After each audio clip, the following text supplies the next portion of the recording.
Praise the lord. యేసుక్రీస్తు నామంలో మీ అందరికీ శుభములు తెలియజేస్తూ ఉన్నాను. ఈ రోజున మనం చాలా అద్భుతమైనటువంటి విషయాన్ని మనం ధ్యానం చేసుకొని పోతున్నాం. యాకోబు పత్రిక 5వ అధ్యాయం 13-14 వచనాలు చదువుకుని మనం ముందుకు వెళ్దాం. మీలో ఎవరికైనాను శ్రమ సంభవించినా అతడు ప్రార్థన చేయవలను, ఎవరికైనాను సంతోషము కలిగినా అతడు కీర్తనలు పాడవలను. మీలో ఎవడైనా రోగి అయి ఉన్నాడా అతడు సంఘపు పెద్దలను పిలిపించవలను, వారు ప్రభువు నామమున అతనికి నూనె రాసి అతని కొరకు ప్రార్థన చేయవలను.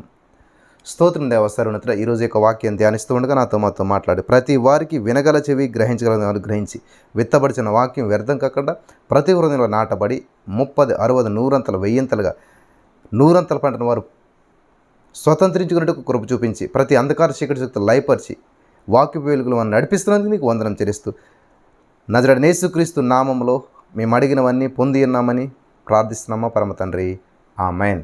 హల్లెలూయా. యాకోబు గారు 3 విషయాల్లో జీవితం తేల్చేశాడండి. ఇక్కడ చాలా అద్భుతమైన విషయం. కష్టాల్లో ఉన్నారా? శ్రమల్లో ఉన్నారా? రోగంలో ఉన్నారా? శ్రమల్లో ఉన్నారా? ఇది చాలా అద్భుతమైనటువంటి విషయం. సో ఈ 3 మాటలతోటి యాకోబు గారు జీవితాన్ని మొత్తం తేల్చేశాడు. కాబట్టి ప్రతి వ్యక్తి జీవితంలో 3 సంఘటనలు అనేటువంటివి చాలా ప్రాముఖ్యమైనటువంటి పాత్రను పోషిస్తాయి. ఈ 3 సంఘటనలు జరుగుతుంటాయి. ఈ 3 సందర్భాల్లో మనం ఏం చేయాలి, ఎలా ఉండాలి, ఏంటి అని చెప్పి ఇక్కడ దేవుని వాక్యం చాలా స్పష్టంగా సెలవిస్తుంది. జాగ్రత్తగా గమనించాలి నా ప్రియమైనటువంటి సహోదరి స్నేహితులారా. ఒక ఛాలెంజింగ్ నీకు ఎదురైనప్పుడు దానికి ఎలా రెస్పాండ్ అవుతున్నావు అనేటువంటిదే నీ జీవిత యొక్క విధానం ఆధారపడి ఉంటుంది.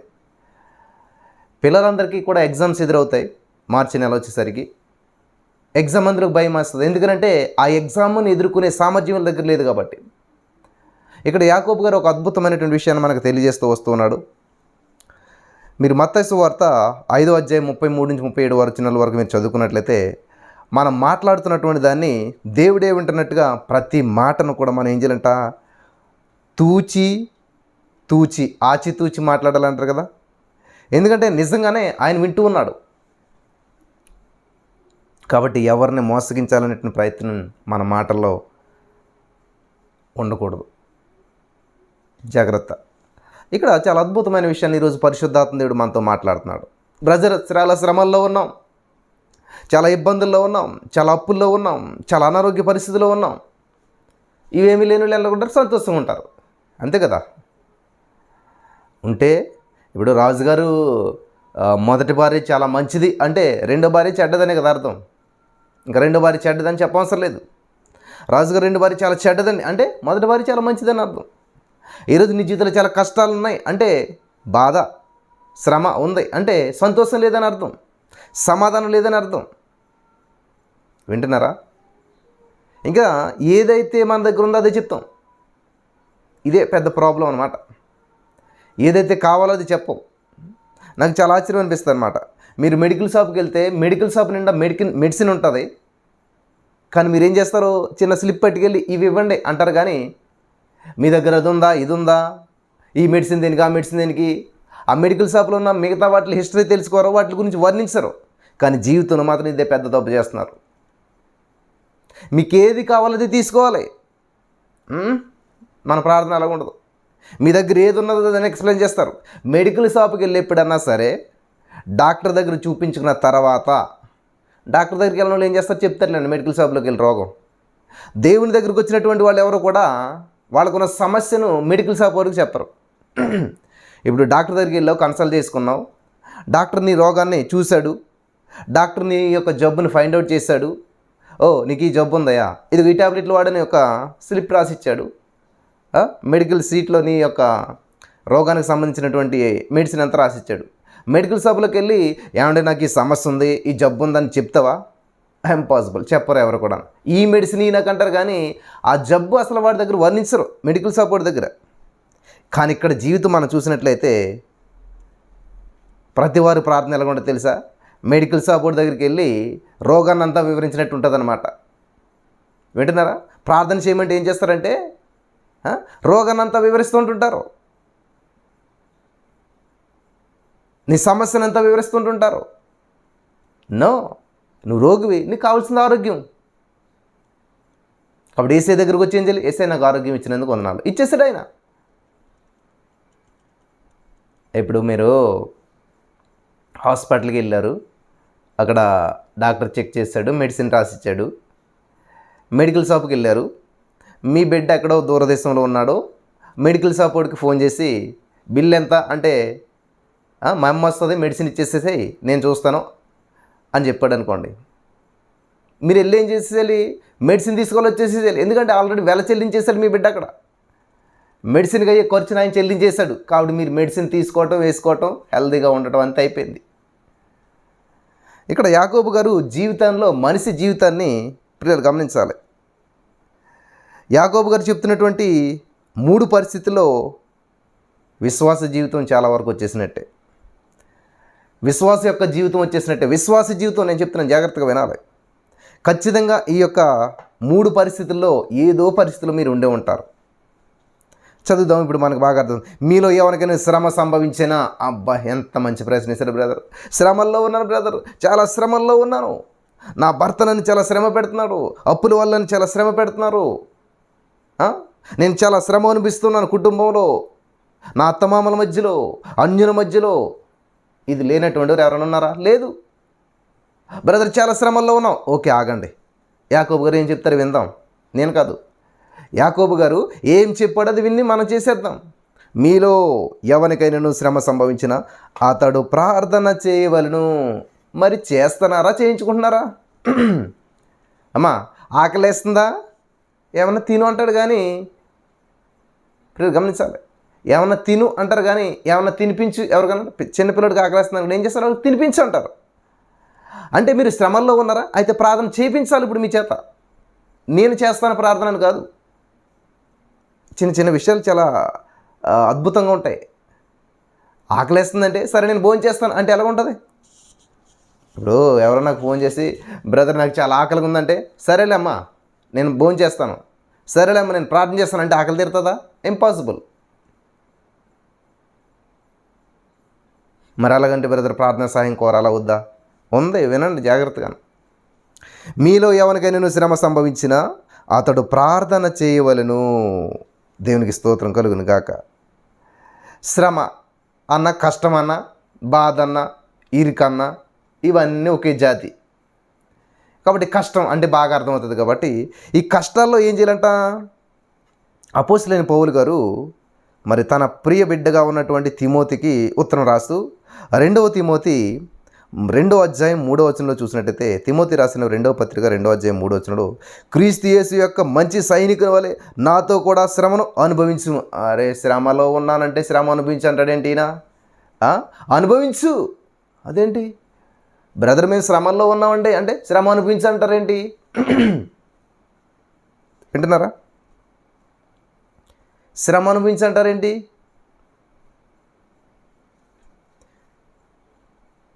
2 తిమోతి 4వ అధ్యాయం 5వ వచనం కూడా చూద్దాం. సత్యమునకు చెవి నీయక కల్పనా కథల వైపు తిరుగు కాలం వచ్చును. ఎందుకని ఈ రోజున శ్రమ అనుభవిస్తారంటండి? ఒక కష్టం ఎందుకు వచ్చి పడుతుంది అంటే మాట వినకపోవటం. సత్యమునకు చెవి నీయక. ఒక కుందేలు ఉన్నదంట, పిల్లలను పెట్టుకున్నది. అది తల్లి ఏం చేస్తుందంటే ఆహారం సంపాదించి రావడానికి వెళ్ళిందంట. అయితే నేను వచ్చే వరకు లోపల నన్ను బయటికి రావద్దు అని చెప్పిందంట తల్లి. ఈ లోపల పిల్లలన్నీ లోపల ఉంటే తల్లి వెళ్ళిపోయిన తర్వాత ఒక పిల్ల తుంటరిది ఉంటుంది కదా, ఎవరొకరు తుంటరోడు ఉంటారు కదా ఇంట్లోను. ఈ యొక్క పిల్ల ఏం చేసిందంటే బయటకు వచ్చిందంట. అబ్బా ఎంత ఆహ్లాదకరమైన వాతావరణం, చక్కటి చెట్లు, చాలా బాగా అనిపించిందంట. ఓ గరగర తిరిగి గొంతులేస్తుందంట. మిగతాయి అమ్మ బయటికి వెళ్ళొద్దన్నది కదా, రా రా రా రా రా అంటే వచ్చేసిందంట. మరలా వెళ్ళిందంట. ఇది చెప్పిన మాట వింటలేదు.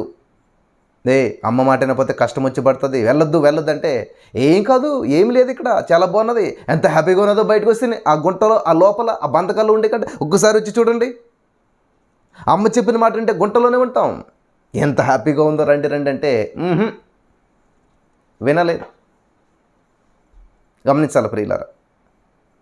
ఈ లోపల శత్రువు రానే వచ్చాడు. ఆ యొక్క కుందేలు పిల్లని సింహం ఏం చేసిందంటే వచ్చి పట్టుకున్నది. గమనించాలి ప్రియులారా, పులి వచ్చి పట్టుకున్నదనమాట.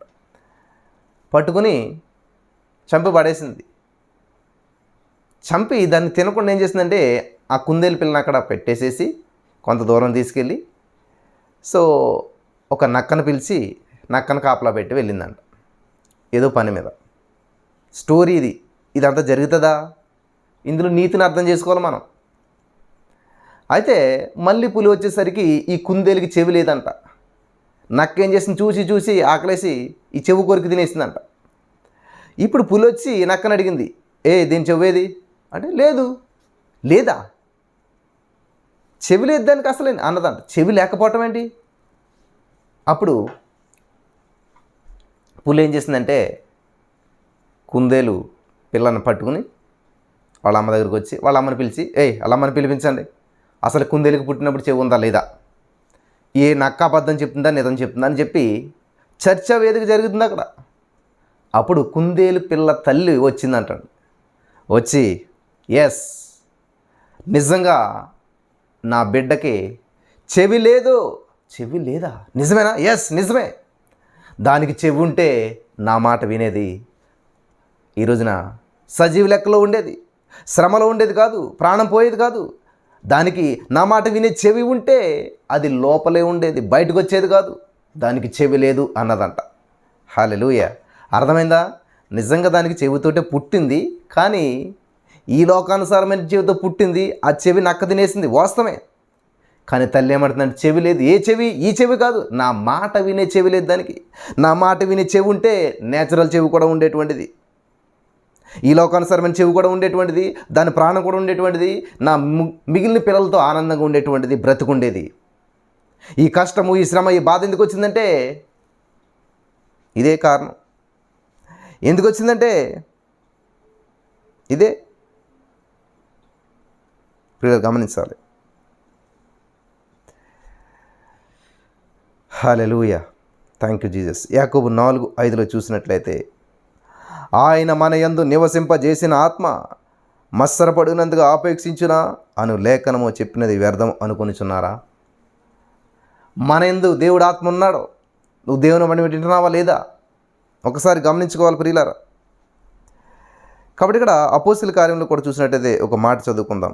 అపోస్తుల కార్యములు 14:22 మనం చదివినట్లయితే, శిష్యుల మనస్సులను దృఢపరచి విశ్వాసమందు నిలకడగా ఉండవలనని అనేక శ్రమలను అనుభవించి మనము దేవుని రాజ్యములో ప్రవేశించవలనని వారిని హెచ్చరించాను. శ్రమ వచ్చిందంటే ఏం చేస్తాడంటే అనుభవించాలి శ్రమ అన్నాడంట పౌలు గారు. ఈయన ఎవరు? శిష్యుల మనసులను దృఢపరిచి విశ్వాసమందు నిలకడగా ఉండవలనని అనేక శ్రమను అనుభవించి మనం దేవుని రాజ్యంలో ప్రవేశించవలనని వారిని హెచ్చరించిరి. దానికి స్తోత్రం కలిగిన కాక. ఎంత బాగున్నదండి. హెచ్చరిక, తుఫాను హెచ్చరిక, ఇదిగో సైక్లోన్ హెచ్చరిక, భూకంపం వస్తుంది హెచ్చరిక, కరోనా వైరస్ వచ్చింది హెచ్చరికలో, ఇంట్లోంచి బయట ఇన్ని హెచ్చరికలు వినేసాం. లాక్డౌన్ అంటే ఇంట్లోనే కూర్చున్నాం. కానీ దేవుని మాట మాత్రం అస్సలు దేవుని మాటకు ఒబీడియన్స్ చూపించడం మనిషి. బ్రదర్ శ్రమల్లో ఉన్నామంటే అనుభవించిందంటే ఎలాగుంటుంది? మరి యాకోబు గారి ప్రశ్న, యాకోబు గారి యొక్క సమాధానం అలాగ ఉంది.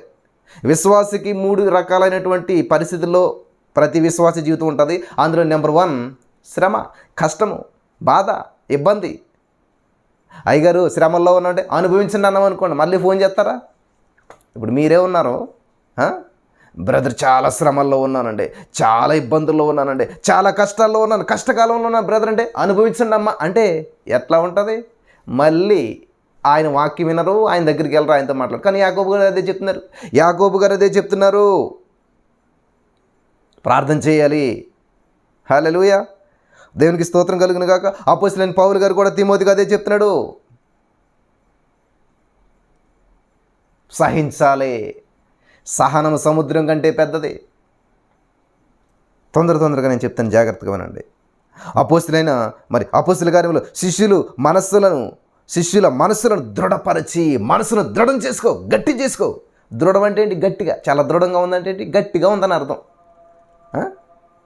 మెత్తన మనసేమో, సున్నితమైన మనసేమో గట్టిగా చేసుకో. హల్లెలూయా. గట్టిగా చేసుకో. ఏంటండి? గట్టిగా చేసుకో. ఎందుకని?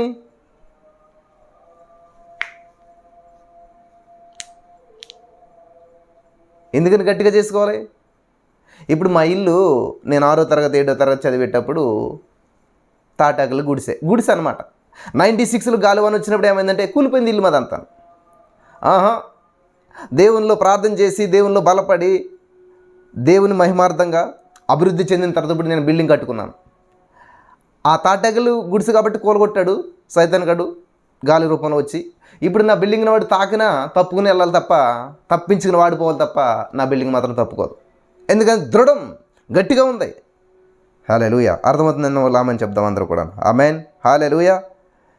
కాబట్టి తుఫాను నువ్వు రావటం ఆపలేవు, గాలివాన నువ్వు రావటం ఆపలేవు, సమస్య నువ్వు ఆపలేవు, కానీ సమస్యను తట్టుకునే విధంగా నువ్వు దృఢంగా ఉండాలి. హల్లెలూయా. యోహాను సువార్త 16:33లో దేవుడు చెప్తున్నాడు, ఈ లోకంలో మీకు శ్రమ సంభవించును. ఎస్, దేవుడు చెప్పేస్తున్నాడు. యేసయ్య నాకు శ్రమలు అంటే అవును సంభవిస్తుంది అన్నాడు. అదేంటి యాకోబు గారు ఏమో శ్రమ సంభవిస్తుంది అని చెప్పాడు. తిమోతికి పౌలు ఏం చెప్తున్నాడంటే సిద్ధపడాలి, మన సైనికుల వల్ల శ్రమను అనుభవించాలని ఆయన చెప్పాడు. యేసుప్రభువు దగ్గరికి వెళ్తే ఆయన ఏమన్నాడంటే ఈ లోకంలో శ్రమలు సంభవిస్తాయి, ధైర్యంగా ఉండు అన్నాడు. శ్రమకి ధైర్యానికి సంబంధం ఏంటి అంటే ధైర్యంగా ఉండు, ఎదుర్కోవటానికి యుద్ధం వస్తుంది, సిద్ధంగా ఉండు. హల్లెలూయా. దేవునికి స్తోత్రం. శ్రమలు రావు అని చెప్పి ఎక్కడ ఉండదండి బైబిల్లోను. నీ జీవితంలో యేసయ్యని నమ్ముకుంటే శ్రమలు ఉండవు. నో, యేసయ్యని నమ్ముకుంటేనే శ్రమలు ఎక్కువ వస్తాయి, ప్రార్థన చేస్తేనే శ్రమలు ఎక్కువ వస్తాయి, దేవుళ్ళు బలపడుతుంటేనే శ్రమలు ఎక్కువ వస్తాయి, పరిచర్య చేస్తుంటే మరీ శ్రమలు ఎక్కువ వస్తాయి. నా నిజ జీవితంలో నేను చూస్తున్నాను కదా, దేవుణ్ణి పరిచర్య చేస్తుంటే మన వల్ల వందల వేల మంది ప్రభావితం అవుతుండే సాతానుడు కూర్చుంటాడా? ఖాళీగా కూర్చుంటాడు వాడు. ఇప్పుడు నాలంటూ ఒకరిని ప్రభావితం చేస్తే, నాలంటూ ఒకరిని పట్టుకుంటే కొన్ని వేల మందిని బలహీనపరిచేయచ్చు. ఈ రోజున నేను చెప్తున్నటువంటి లేకపోతే దేవుడు నా ద్వారా మాట్లాడుతున్న మాటలను బట్టి అనేక జీవితాలు కట్టబడుతున్నాయి, అనేక వేల మంది లక్షల మంది ప్రభావితం అయిపోతున్నారు, ప్రార్థనా విధానం మార్చబడిపోతున్నాయి. సైతానుడు ఖాళీగా కూర్చుంటాడా? నో, దాడి చేస్తూనే ఉంటాడు. నా మీద, నా భార్య మీద, పిల్లల మీద ఎట్టు దొరుకుతారా అని చెప్పి దాడి చేస్తానికి నన్ను ఎలా కృంగదీయాలా లొంగదీయాలని చూస్తాడు. మరి ఏం చేయలేను? మానేసి కూర్చోవాలి ఇంట్లోనూ? ఏం చేయలేను? పరిచర్య చేయకూడదా? పక్కోళ్ళ నుంచి బయటోళ్ళ నుంచి దావీదుకి చూడండి కొడుకు రూపంలో వచ్చాడు సైతానుగాడు. దావీదుకి కొడుకు రూపంలో వచ్చి దాడి చేశాడు. సొంత స్నేహితుడు అహీతోపెలు రూపంలో. మరి ఈ విధంగా పక్కన ఉన్నవారే శత్రుడైపోతే ఎంత కష్టము, ఎంత శ్రమ. దావీదు ఏం చేసి తెలుసా? మొట్టమొదట ప్రార్థన ఎంచుకున్నాడు. ప్రార్థన. కాబట్టి ఈరోజు నీ మాటలు వింటున్న ప్రియమైనటువంటి సహోదర స్నేహితులారా, బ్రదర్ ఏంటి బ్రదర్, యేసుప్రభువు నమ్ముకున్న కష్టాలు ఎక్కువయ్యాయి, బ్రదర్ యేసుప్రభువు నమ్ముకున్న బాధలు ఎక్కువయ్యాయి, శ్రమలు ఎక్కువయ్యాయి. ఏంటిది ఎందుకు వచ్చిన ప్రశ్నలు? ఆల్రెడీ నువ్వు ఎగ్జామ్ హాల్లో ఉన్నావు, నీ చేతికి ఇచ్చేది ప్రశ్నాపత్రం, దాని నిండా ప్రశ్నలు మాత్రమే ఉంటాయి. మళ్ళీ నువ్వు ప్రశ్నించి ఏంటి ప్రశ్న అంటే నీ జీవితంలో సమాధానం దొరకదు, జీరో, ఫెయిల్ అయిపోతావు. అలాగే జీవితం అనేది ఒక ప్రశ్నల పుస్తకం లాంటిది అన్నమాట. నువ్వు సమాధానం రాసుకుంటూ పోవాల్సిందే. దేవుడు నీకు ఇచ్చిన సమయం వరకు సమాధానం చెప్పుకోవాలి. అందుకే దృఢంగా ఉండాలి. అంటే ప్రిపేర్ అయ్యి ఉండాలి. గట్టిగా ప్రిపేర్ అవ్వరా. ఏంటది? దృఢంగా ప్రిపేర్ అవ్వరా. అరే ఎగ్జామ్ కష్టంగా ఉంటుంది అంటారా, గట్టిగా ప్రిపేర్ అవ్వంటారు అంటే ఇదే దృఢంగా ఉండని అర్థం. హల్లెలూయా. అర్థమవుతుందా? శిష్యుల మనస్సులను దృఢపరచి స్ట్రాంగ్గా ప్రిపేర్ అవ్వు. నువ్వు విశ్వాసం అందు నిలకడగా ఉండ. నిలకడ మారాలి, నీ మనసే మారాలి, మారిన మనసు దేవునికిస్తే ఫలితం ఉంటుంది. మారామంటూ మస్కా కొడతారు. చూసారా ఏం చేస్తారు? మారామండి, మారు మనసు పొందామండి, కానీ మోసాలు మానలేదు, అబద్ధాలు మానలేదు, లంచాలు తీసుకోవటం మానలేదు, బూతులు తిడటం మానలేదు. ఏం మారినట్టు నువ్వు ఇంతకని? ఏమా నా ప్రియమైనటువంటి సహోదరి స్నేహితులారా, పేరుకు క్రైస్తవులమే, నేతి బీరకాయల్లో నెయ్యి ఉండదు, మామూలే. కానీ పేరుకి మాత్రం పేరు ఎవరు పెట్టారు? నేతి బీరకాయలని పెట్టారు, అందులో నెయ్యి ఏముండదు. క్రైస్తవులు కానీ క్రీస్తుండడు.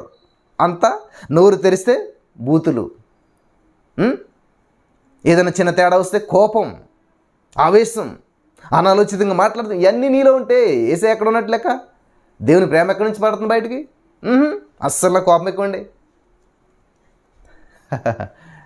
కోపం ఎక్కువే, కానీ మనసును దృఢపరుచుకో, కంట్రోల్ చేసుకో. Control your self. నీ రిమోట్ నీ చేతిలో పెట్టుకో.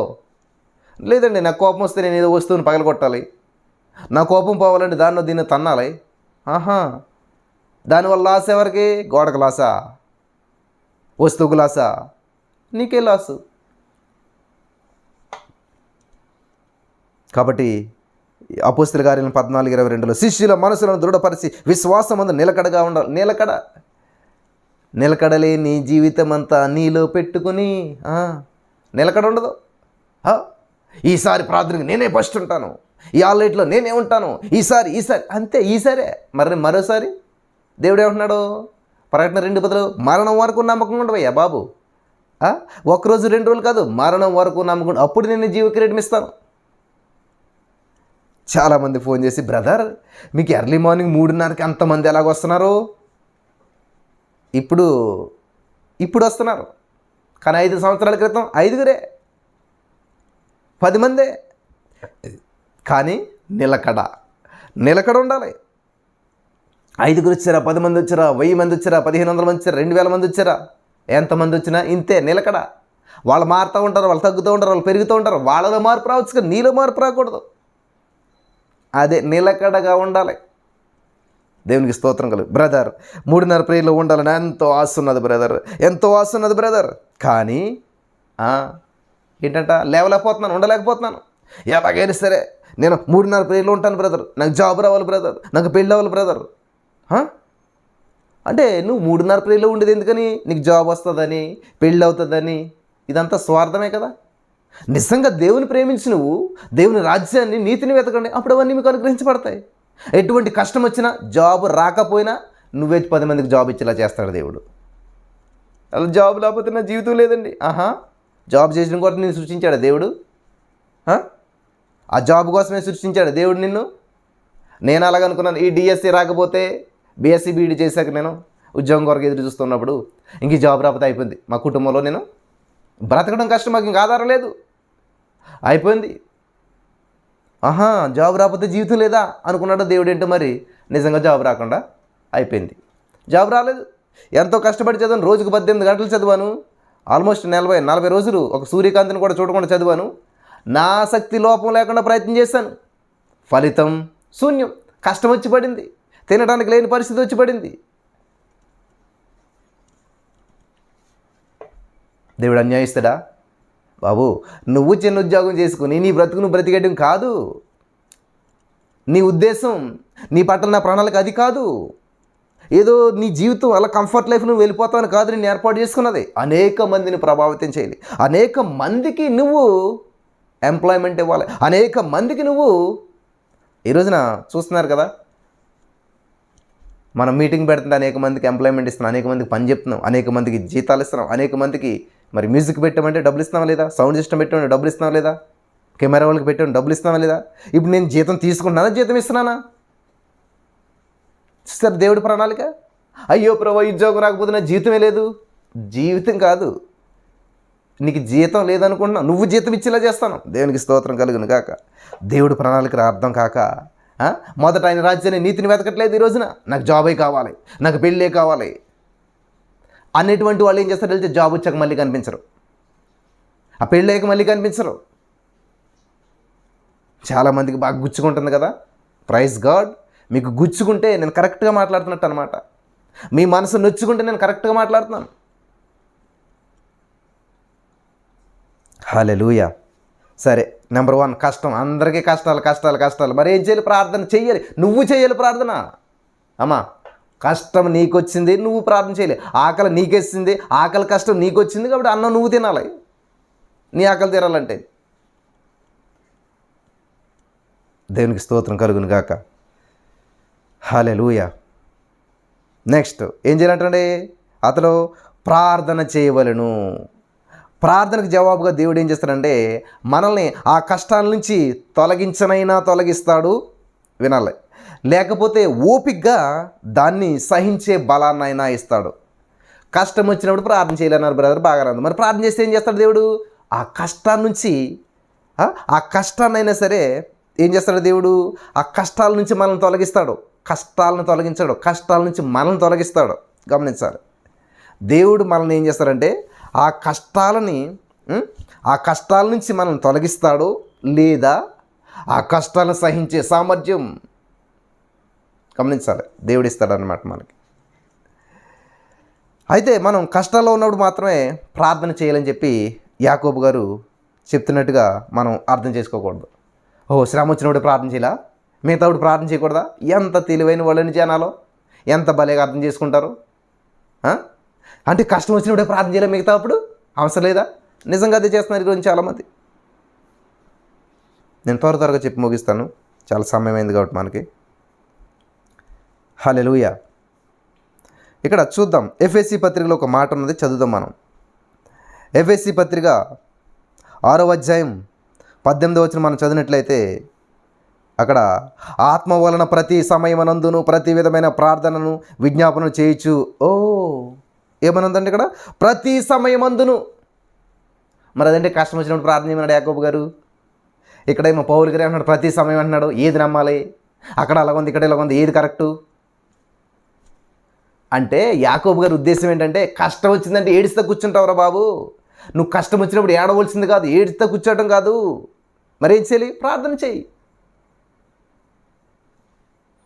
Major mistake. కష్టం వస్తే ఎవడ ప్రార్థన చేయట్లేదు, మానేశాడు. అది చూసాడేమో యాకోబు గారు. అన్న చాలా కష్టంగా ఉంది, మరి ఏం చేస్తున్నావురా? చాలా బాధగా ఉంది. బాధపడుతున్నాడు తప్ప ప్రార్థన చేయట్లేదు. రే, బాధపడితే బాధ ఎక్కువ అవుతుందిరా. మరి ఏం చేయాలి? ప్రార్థన చేయి, బాధ తక్కువ అవుతుంది. లేదా ప్రార్థన చేస్తే ఆ బలవంతుడు అవుతావు, ఆ బాధను తట్టుకునే సామర్థ్యం నీకు వస్తుంది, బాధగా నీకు అనిపించదు. దేవునికి స్తోత్రం కలుగును గాక. ఇప్పుడు బలంగా ఉన్న వ్యక్తి ఫాస్టింగ్ చేశాడు అనుకోండి, వాడు బలంగా ఉన్నాడు కాబట్టి వాడు తినకపోయినా కూడా బలంగానే కనిపిస్తాడు. మనం లాస్ట్ వీక్ నిన్నటి వరకు ఫాస్టింగ్ చేసాం కదా. ఒక మేడం అడిగారు నన్ను, జాషువా ఎన్ని రోజులు అయింది ఈరోజుకి? 5వ రోజు మేడం. అస్సలు ఏం తెలియట్లేదు కదమ్మా. 5 రోజులు, ఒక 5 సంవత్సరాలు ఆయుస్సు నువ్వు పెంచుకున్నట్టే. చూసారా? అందుకని ఉపవాసం ఉన్నామని చెప్పి నీరసంగా మనం చిక్కుపోయినట్టు అయిపోయి బలం లేనట్టు అయిపోవడం కాదు. యాకోబు గారి ఉద్దేశం ఏంటంటే, ఒరే శ్రమ వస్తే శ్రమని కష్టాన్ని పట్టించుకోవద్దురా బాబు, ఆ శ్రమనే ఆలోచించుకో. మరేం చేయాలి? శ్రమను తట్టుకునే సామర్థ్యం ఇదేవా, సహనం ఇదేవా, ఓపిక ఇదేవా అని ప్రార్థన చేయి. అప్పుడు దేవుడు ఏం చేస్తాడంటే, శ్రమ నుంచి నిన్ను తప్పించేస్తాడు. లేదా ఇప్పుడు యుద్ధంలో వీక్ అయిపోయిన ఏం చేస్తారు? ఒరే పక్క వచ్చారు బాబు. క్రికెట్లో కాలుకి దెబ్బ తన్నుండి ఏం చేస్తారు? వాడిని తప్పించుకోకుండా పెడతారు. లేదా వాడికి సామర్థ్యం ఉందనుకో, దెబ్బ తగిలిన కానీ కట్టు మళ్ళీ పంపుతారు వాడికి బ్యాటింగ్ ఇచ్చి. చూసారా? అర్థమవుతుంది నేను చెప్పేది. క్రికెట్ ఆడుతున్నప్పుడు వాడి కాలు కొయ్యలకు దెబ్బ తగిలిందనుకో, బ్యాండేజ్ చేసి మళ్ళీ ధైర్యపరిచి మళ్ళీ పంపుతారు, వాడికి సామర్థ్యం ఉందంటే. లేదురా బాబు వీడికి సామర్థ్యం లేదంటే ఏం చేస్తారు? పక్కన ఉండరా బాబు అని చెప్పి ఇంకొకటి పంపుతారు. ఆ శ్రమ నుంచి బ్యాటింగ్ మాత్రం ఉంటుంది, అక్కడ క్రికెట్ మాత్రం జరుగుతుంది, గేమ్ మాత్రం ఆగిపోదు, నీ కష్టాలు మాత్రం ఆగిపోవు. జాగ్రత్తగా వినాలి. దేవుడు మనల్ని కష్టాల నుంచైనా తొలగిస్తాడు, ఇది గమనించాలి. కష్టాలను తొలగిస్తాడు అనుకోవద్దు. కష్టాలు ఉంటాయి ఇప్పుడు, ఆ కష్టాల నుంచైనా నిన్ను తొలగిస్తాడు, లేదా వాటిని తట్టుకునే సామర్థ్యం అని నీకు ఇస్తాడు. ఆ యొక్క బ్యాటింగ్ అన్నా చేసే సామర్థ్యం దేవుడు నీకు ఇస్తాడు, లేదా నిన్ను పక్కకన్నా పెడతాడు అక్కడ నుంచి. ఎందుకంటే నీలో అంత సామర్థ్యం సత్తువ లేదంటే. హల్లెలూయా. దేవునికి స్తోత్రం కలుగును గాక. ఇది చాలా అద్భుతమైనటువంటి విషయం. తెస్సలోనికులు రాసినటువంటి మొదటి తెస్సలోనికులు రాసిన పత్రిక 5వ అధ్యాయం 17వ వచనం చూసినట్లయితే ఎంత అద్భుతంగా ఉందండి అక్కడ మాట. ఏమనుంది? ఒకటే మాట, ఎడతెగక ప్రార్థన చేయడి. అదేంటి? యాకోబు కష్టాలు వచ్చినప్పుడే ప్రార్థన చేయమన్నాడు. మరి పౌలు గారు ఏమన్నాడు? తెస్సలోనికులు ఎడతెగక. హల్లెలూయా. ఎఫెసీ సంఘానికి ఏమో ఎల్లప్పుడూ ప్రార్థన చేయమన్నాడు. తెస్సలోనిక సంఘంతో ఎడతెగొద్దు, ఎక్కడ ఆగిపోద్దు అంటున్నాడు ప్రార్థన చేయడానికి. దేవునికి స్తోత్రం కలుగును గాక. ఇది చాలా అద్భుతమైనటువంటి విషయం. ఇందులో 2వ పాయింట్, మీకు సంతోషం కలిగితే ఏం చేయాలంట? 2వ విషయం ఇక్కడ మనం మొదటిది ఏం చేయాలి? కష్టాల్లో ప్రార్థన చేయాలి. 2వది ఏంటంటే సంతోషం వచ్చినప్పుడు ఏం చేయాలి? సంతోషంగా ఉన్నప్పుడు విశ్వాసులు తమ కష్టాల నుంచి బయటపడి భారాలన్నీ వదిలించుకుని సంతోషంతో నిండిపోయేటువంటి సమయాలు ఉన్నాయి. ఎప్పుడైతే కష్టం వచ్చిందో, ఒక గర్భిణీ స్త్రీ ఏంటంటే ఎప్పుడైతే తన గర్భం నుంచి బిడ్డ పుట్టాడో వెంటనే ఏం చేస్తుందంటే ఆమె అమ్మయ్య అని చెప్పి బాధ అంతా మర్చిపోయి సంతోషించడం మొదలు పెడుతుందంట బిడ్డను చూడగానే.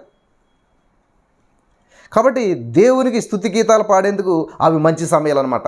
ఎస్, నీ బాధ తీరిపోయింది, నీ సమస్య నుంచి బయటపడ్డావు కాబట్టి దేవుని స్తుతించాలి. అంతేగాని ఫ్రెండ్స్తో పార్టీ ఇది అది కాదు. నీ శ్రమ నుంచి నువ్వు బయటపడ్డావు, ఎగ్జామ్ పాస్ అయినట్టు ఏం చేస్తావు? దేవుని స్తుతించడం నేర్చుకోండి. పాటలు పాడటం నేర్చుకోండి, దేవుని మహింపరచడం నేర్చుకోండి. అదే చెప్తున్నాడు ఇక్కడ యాకోబు 5:13 మనకి ఈ మాట చాలా స్పష్టంగా ఉందన్నమాట. సంతోషం సంభవించిన కీర్తనలు పాడు, పాటలు పాడు, దేవునికి స్తుతి గీతాలు పాడు. హల్లెలూయా, దేవుని నామాన్ని మహింపరచు. కీర్తనల గ్రంథం 9వ అధ్యాయం 13-14 వచనాలు మనం చూసినట్లయితే, నేను నీ కీర్తి అంతటిని ప్రసిద్ధి చేయించు, సియోను కుమార్తె గుమ్మలలో నీ రక్షణను బట్టి హర్షించినట్లు యెహోవా నన్ను కరుణించుము. మరణ ద్వారమున ప్రవేశించకుండా నన్ను ఉద్ధరించువాడా, నన్ను ద్వేషించువారు నాకు కలుగజేయ బాధను చూడుము. హల్లెలూయా, దేవునికి స్తోత్రం కలుగును గాక. కాబట్టి ఇక్కడ మీకు సంతోషం వచ్చినప్పుడు ఏం చేయాలి తెలుసా? దేవుని కీర్తనలతో దేవుని స్తుతించాలి. దేవుని స్తుతించేందుకు ఏ సమయమైనా మంచిదే. ఎల్లప్పుడూ దేవుని స్తుతించవచ్చు, ఎటువంటి పరిస్థితుల్లోనే సరే. మొదటి దశలోనికి 5:18 మనం చూసినట్లయితే చూద్దామా? తెస్సలోనికలు రాసినటువంటి మొదటి పత్రిక 5వ అధ్యాయం 18వ వచనం చూసిన, ప్రతి విషయమునందు కృతజ్ఞతాస్తుతులు చెల్లించడి. ఎప్పుడు కూడా కృతజ్ఞతాస్తుతులు దేవుని చెల్లించవచ్చు, ఎనీ సమయం, ఎనీ టైం. హల్లెలూయా, దేవునికి స్తోత్రం కలుగును గాక. కానీ కొన్ని సమయాల్లో అలా చేయడం మనకు మరింత మరి ఎలాగనిపిస్తుంది అంటే చాలా సులభం అనిపిస్తుంది అనమాట. దేవుని స్తుతిస్తూ ఉండాలి. నెక్స్ట్ 14వ వచనం చదువుకుని మనం ముందుకు వెళ్ళిపోదాం. యాకోబు రాసినటువంటి పత్రిక 5వ అధ్యాయం 14వ వచనం చదువుకుందాం. మీలో ఎవడైనా రోగి అయి ఉన్నాడో అతడు సంఘపు పెద్దలను పిలిపించవలను, వారు ప్రభు నామను బట్టి అతనికి నూనె రాసి ప్రార్థన చేయాలి. ఈ 13వ వచనం పట్టుకుని మీలో శ్రమ సమయం అతడు ప్రార్థన చేయాలని ఉంది, అతడే చేసుకోవాలి ప్రార్థన.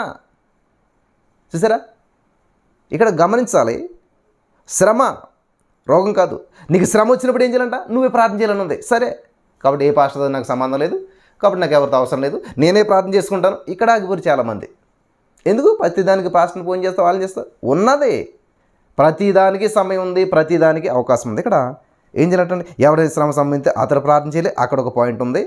సంతోషం ఇస్తే పాటలు పాడు. మూడోది ఏంటంటే ఇక్కడ వీళ్ళు గమనించాలి, మనుషులందరికీ కూడా ఖచ్చితంగా వచ్చేటువంటిది రోగి అతని సంఘ పెద్దలను పిలిపించమని ప్రభునాన్ని బట్టి నూనె రాసి అతను కూడా ప్రార్థన చేయాలి. మనుషులందరికీ కూడా యేసుక్రీస్తులో నమ్మకం ఉంచిన వారికి, పాస్టర్లకి, విశ్వాసులకి అందరికీ కూడా జబ్బు చేయడం అనేటువంటి సహజం అన్నమాట. కాబట్టి మనకు జబ్బు చేసినప్పుడు ఏం చెయ్యాలో యాకోబు చెప్తూ ఉన్నాడు. దేవునికి స్తోత్రం. హల్లెలూయా. తన యొక్క ప్రజలందరి యొక్క వ్యాధుల నివారణ కోసం దేవుడు చేసినటువంటి ఒక సదుపాయం ఉంది. ఇదే ఏం చేయాలంటే విశ్వాసులు మరి ఎంత కొద్ది మంది దీన్ని ఉపయోగించుకుంటున్నారో గమనిస్తే ఆశ్చర్యం వేస్తూ ఉంటుంటుంది. బైబిల్ నమ్మేటువంటి సంఘాలన్నింటిలో కూడా మరి యాకోబు ఇక్కడ చెప్తున్న దాన్ని వాడుకగా పాటించాలి.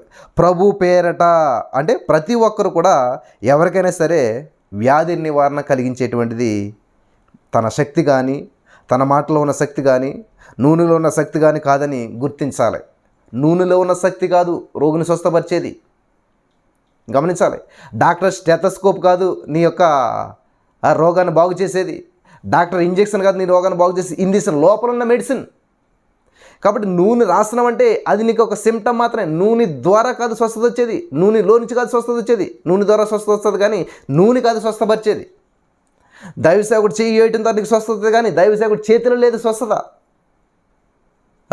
అపోజిట్ పౌలు వాళ్ళ క్లాతలు తగిలినప్పుడు స్వస్థత వచ్చింది అంటే వాళ్ళ క్లాతలు అభిషేకించబడ్డాయి. క్లాతలో ఉన్న అభిషేకం స్వస్థపరిచింది. యేసుక్రీస్తు ప్రభువుని వస్త్రపు చెంగును ముట్టినటువంటి స్త్రీతో దేవుని అంటే తెలుసా, నాలో నుంచి అభిషేకం బయటకు వెళ్ళింది అంటున్నాడు. దేవునికి స్తోత్రం కలుగును కాక. జాగ్రత్తగా ఉన్నాను, నేను ముగిస్తూ ఉన్నాను. ఏం చేస్తున్నాడు ఇక్కడ? ప్రభు పేరట అంటండి. హల్లెలూయా. నిర్గమకాండం 15వ అధ్యాయం 26వ వచనం మనం చదివినట్లయితే అక్కడ ఏమనున్నదండి? మీ దేవుడిని యెహోవా వాక్కును శ్రద్ధగా విని ఆయన దృష్టికి న్యాయం అనేది చేసి ఆయన ఆజ్ఞలకు విధేయులై ఆయన కట్టలను అనుసరించి నడిచిన యెడల నేను ఐగుప్తీయులకు కలిగజేసిన రోగములలో ఏది మీకు రానియ్యను, నేను స్వస్థపరిచి యెహోవా నేనే. స్వస్థపరిచే నేనే, రానియ్యను నీకు. దేవునికి స్తోత్రం కలుగును గాక. స్వస్థత అంటే ఏంటంటే కోల్పోయినటువంటి ఆరోగ్యాన్ని తిరిగి సంపాదించుకోవడమే స్వస్థత. కాబట్టి ఈరోజు నీ వాక్యం వింటున్నటువంటి నా ప్రియమైనటువంటి సహోదరి స్నేహితులరా, 3 విషయాల్లో ఇక్కడ తేల్చేశాడు. 3 పరిస్థితుల్లో విశ్వాస జీవితాన్ని తేల్చేశాడు. కష్టాల్లో ఉన్నప్పుడు ప్రార్థన చేయాలంట, మరి సంతోషంగా ఉన్నప్పుడు పాటలు పాడుకోవాలంట, రోగం వచ్చినప్పుడు సంఘం పెద్దలను పిలిచి ప్రార్థన చేసుకో. ఖచ్చితంగా ఈ 3 జరుగుతాయి. ఈ 3 విషయాలు వచ్చినప్పుడు ఎలా రెస్పాండ్ అవుతున్నాం? మరి దేవుడు పరిశుద్ధాత్మ దేవుడు మనతో మాట్లాడాడు. చెవులు ఉన్నాయి కానీ వినగలిగే చెవులు లేవు. అందుకని ఈరోజు నా శ్రమల్లో, ఇబ్బందులు. కాబట్టి దేవుడు నీకు చెప్తూనే ఉన్నాడు, దేవుడు నీకు హెచ్చరిక చేస్తున్నాడు, దేవుని వాక్యం ద్వారా నీతో మాట్లాడుతున్నాడు. ఆ వాక్యం నువ్వు అనుగ్రహించిన దేవుడు నీకు ఆ వాక్యాన్ని విని గ్రహిస్తే అద్భుతమైన ఫలితాలు చూస్తావు. ఈ మాటల ద్వారా దేవుడు మనల్ని బలపరచును గాక. ఆమేన్. Praise the lord. బలపరచబడ్డారా? అయితే మోకరించిన ప్రార్థన చేసుకుందాం. యేసయ్యా నీకు వందనాలు. ఈ రోజు నా ప్రభు యాకోబు గారి ద్వారా అద్భుతమైనటువంటి వాక్యాన్ని మాకు తెలియజేస్తావు. ఈ వాక్యం ఎందరైతే విన్నారో వారందరి జీవితాల్లో గొప్ప మార్పులు సంభవింపజేసి నీ నా మహిమార్థం నడిపించి ఘనత మహిమ ప్రభావాలు మీరు తెచ్చుకోనమని, విత్తబడిన వాక్యం వ్యర్థం కాకుండా ప్రతి హృదయం నాటబడి నూరంతల పంటను అనుభవించినట్లు నువ్వు సహాయం చేసినందుకు వందనం చెల్లిస్తూ నజరేయుడైన యేసుక్రీస్తు నామములో ప్రార్థించి నమ్మి పొందుకుని ఉన్నామా పరమ తండ్రి. ఆమేన్.